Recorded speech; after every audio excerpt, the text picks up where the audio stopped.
Bon dimanche les pirates, j'espère que vous êtes bien organisés cette semaine puisque c'est le thème de la formation de cette semaine, organisation, on va en parler dans cette vidéo. Et puis vous savez que c'est un peu le défi actuellement où je vous ai proposé de me raconter une histoire, soit la vôtre, soit celle de quelqu'un que vous connaissez, soit quelque chose que vous avez tout à fait inventé, soit une histoire que vous avez trouvée sur internet, vous me l'envoyez sur mon WhatsApp ou par mail et j'en fais des petites histoires comme ça vous voyez que toutes les histoires se ressemblent évidemment et je vous donne du biscuit en même temps en commentant les histoires que vous me racontez. Donc à la fin de cette vidéo, on va se faire une petite histoire parce qu'on se régale. Donc qu'est-ce que c'est cette productivité? Vous savez que vous avez beaucoup de choses à faire quand votre conjoint est en crise existentielle, quand vous passez en phase 3 du couple, la phase d'exploration, et donc vous avez besoin d'être organisé. Si vous êtes bien organisé, ce que vous allez apprendre à faire dans la formation, vous allez diminuer votre stress et vous aurez évidemment beaucoup de choses urgentes à accomplir parce que votre conjoint n'est pas très présent. Couplé à ça, au stress de la séparation qui pourrait arriver, etc., bien tout ça ferait que vous vous éloignerez petit à petit de vos préoccupations, de votre efficacité. Donc vous n'avez pas besoin de rajouter du stress au stress de la situation, les enfants qui ne sont pas bien, pansement, les finances qui commencent à partir en vrille aussi parce que votre conjoint en crise souvent dépense beaucoup. Donc vous avez besoin d'avoir la partie organisation qui est au top pour ne pas stresser encore plus par rapport à l'organisation.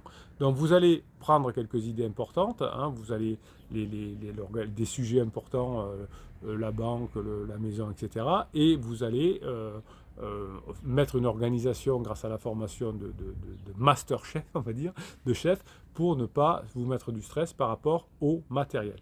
Donc vous allez apprendre dans la formation à rassembler vos idées, à les clarifier, parce que quand on est en crise existentielle, quand son conjoint est en crise existentielle, en tout cas, on ne sait plus trop où l'on est, on est en survie, on est en train de morfler. On ne sait pas comment les organiser, donc on rassemble les idées, on les clarifie, on les organise, on les planifie et surtout on agit. Surtout c'est l'action, vous savez que vous allez récupérer votre conjoint par l'action, pas par la réflexion. Un petit peu, il faut réfléchir aux choses, mais enfin c'est l'action qui va faire. Je sors d'un coaching juste avant de vous tourner cette vidéo. Ça m'arrive rarement pour le dimanche, mais ça m'arrive. Et la personne posait la question, c'est comment je fais parce que pansement nanana. Et en fait la question c'était que la personne à la fin du coaching on s'est aperçu que, enfin pendant le coaching d'ailleurs très rapidement, mais c'était le sujet du coaching, c'était que la personne était complètement frisée, s'était mis une barrière, n'arrivait pas à pardonner et n'arrivait pas à passer des bons moments avec le conjoint, et qu'on avait peur de dire si je repasse des moments avec le conjoint, j'ai peur qu'il me retrompe, etc. Donc le pansement pour la personne en crise, pour le monsieur en crise dans ce cas-là, était vraiment plus performant pour l'instant que la piratesse, parce que la piratesse faisait rien pour un cachet, ils travaillaient, ils avaient une entreprise ensemble, et quand ils se voyaient, ils ne parlaient que de l'entreprise, de transport, de voyageurs, etc. Donc, ils ne pouvaient pas être en couple, ils étaient devenus des associés financiers. Et donc, il était allé trouver une petite bien sûr dans le domaine du travail, une petite jeune pour assouvir ses besoins de couple, entre guillemets. Donc voilà, c'est toujours les bonnes questions qui vont faire qu'on va y arriver. Alors si en plus, si on prend notre exemple là, on est mal organisé, que à la maison ça se passe mal parce qu'on n'a pas le temps de gérer le quotidien et que peut-être dans ce cas-là on n'est pas bien organisé dans l'entreprise aussi, eh bien tout le château de sable peut à un moment donné s'écrouler et ce n'est pas ce qu'on veut. Nous, chez nous les pirates, on va réussir à récupérer son couple, c'est pas grave, c'est une crise, ce que l'on me disait l'autre jour en coaching aussi, finalement ça m'a réveillé, cette crise, je m'étais endormi comme la belle au bois dormant pendant 100 ans et le baiser de la crise du prince charmant va réveiller le couple en fait, dans la belle au bois dormant. C'est juste le baiser du prince charmant et tout repart comme avant. Ben non, là c'est le baiser du prince charmant pour que le couple soit beaucoup mieux qu'avant, la phase 4 étant beaucoup plus agréable que la phase 3.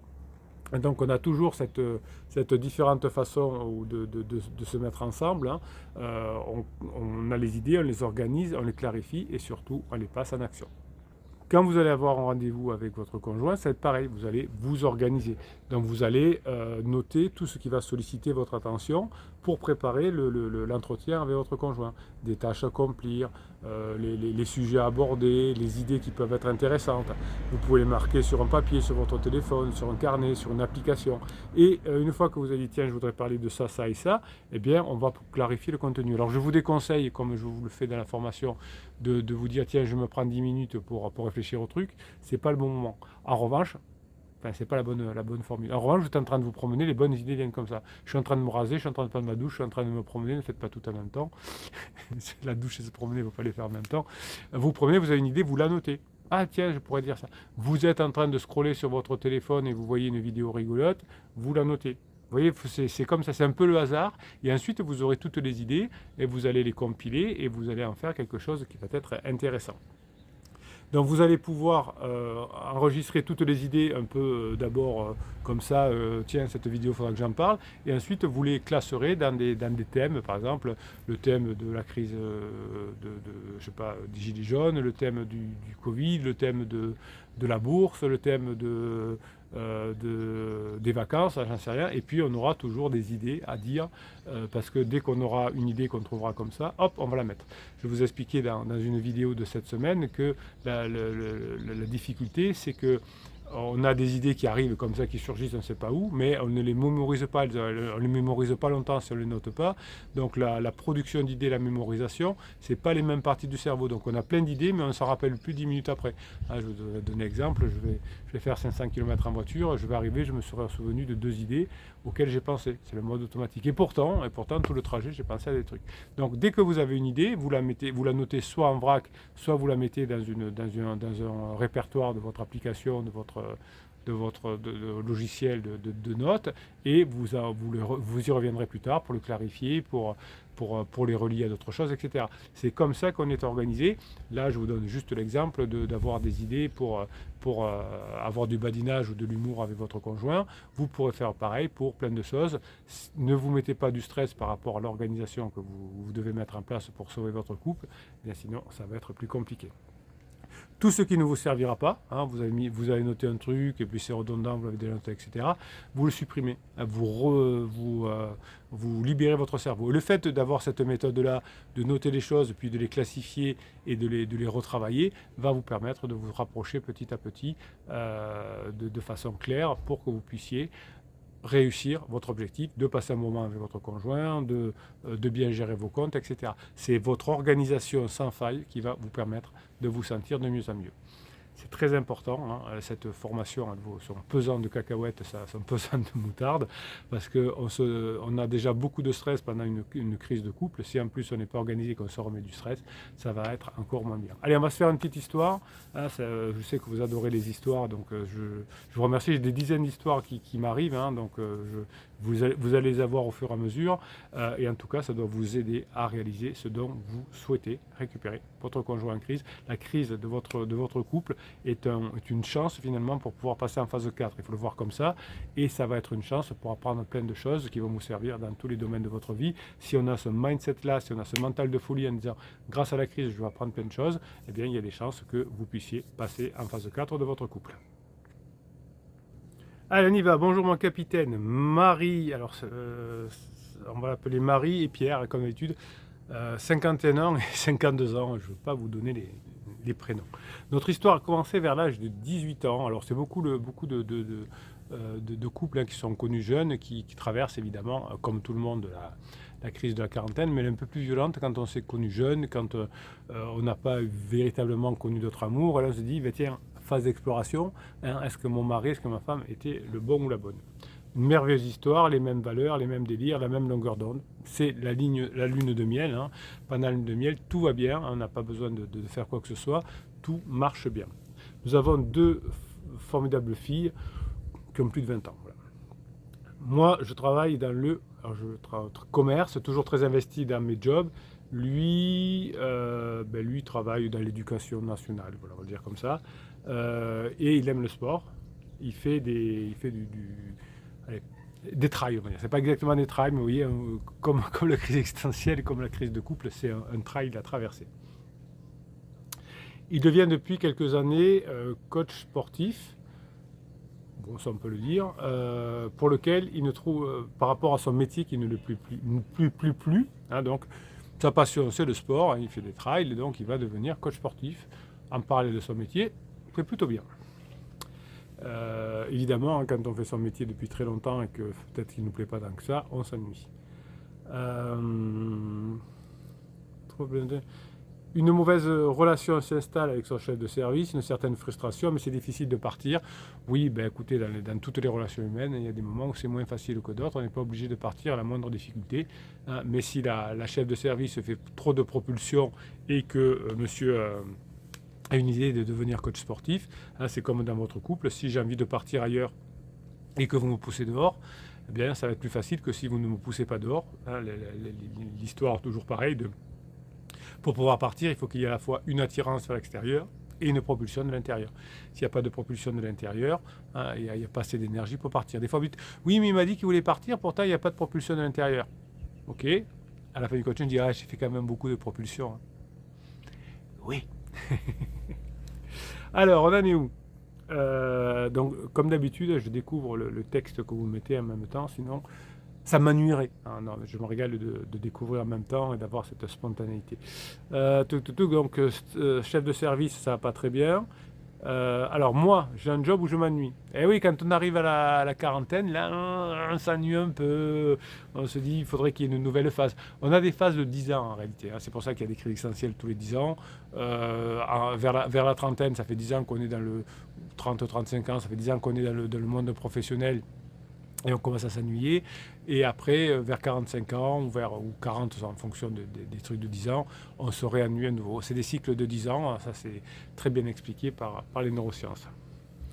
Donc, frustration aussi. Pause de 2 ans pour me lancer dans l'IMO. Et là, c'est l'éclate, ne pas compter des heures, des agendas bien remplis à tous les deux. Voilà, donc les deux ont eu une envie de changement de vie. Hein, voilà, ça arrive au bout de 10 ans. Il y a 6 ans, il s'est rapproché de son premier amour. Eh oui, voilà, on se rapproche d'une collègue de bureau, d'un ami en général, du sport ou de la famille, ou quelqu'un qui revient de l'enfance, une histoire qui ne s'est pas terminée et pour laquelle on doit fermer la porte.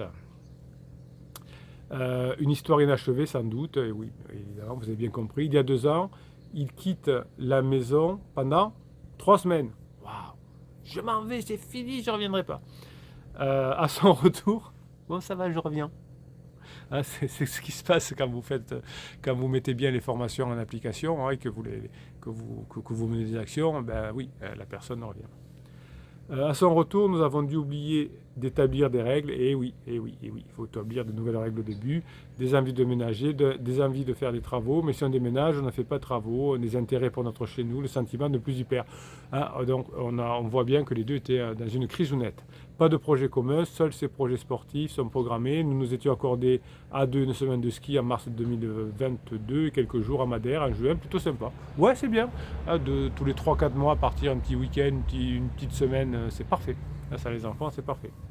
Lui est un taiseux et moi, il faut que ça sorte. Parfois pas avec tact, je l'accorde. Donc là, quand on est en couple, eh bien, il faut faire un effort.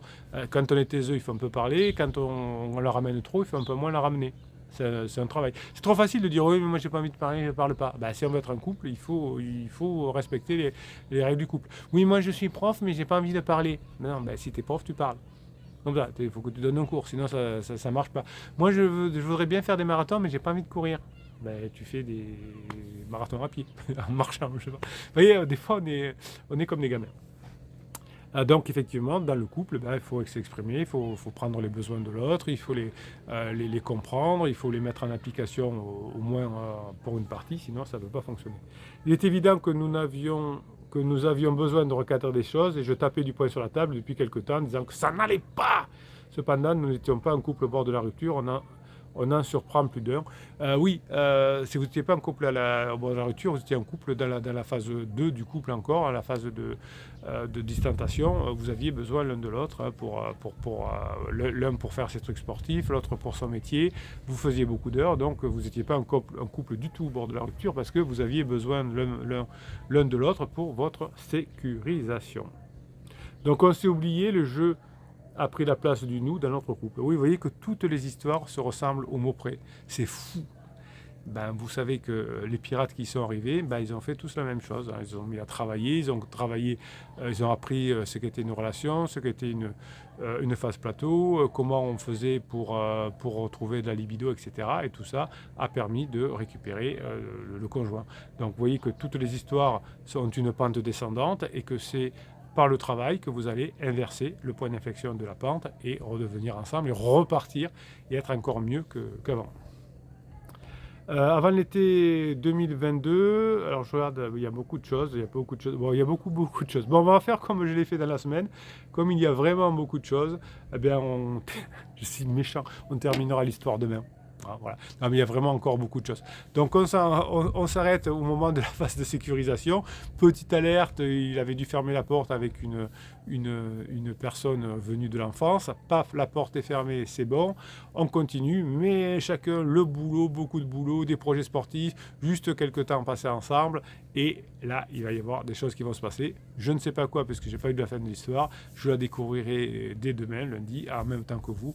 Passez le dimanche que vous méritez, mes pirates adorés. Il est méchant ce Bruno, mais voilà, il faut que je garde des vidéos quand même qui ne durent pas des heures, parce que vous avez des choses à faire, vous avez des formations à apprendre, à mettre en application pour récupérer votre conjoint. Vous savez que les vidéos vous apprennent le pourquoi, vous donnent la niaque, vous montrent que toutes les histoires se ressemblent beaucoup, mais il faut que vous passiez du temps sur les formations, puisque les vidéos c'est le pourquoi et les formations c'est comment on y arrive. Passez le dimanche que vous méritez.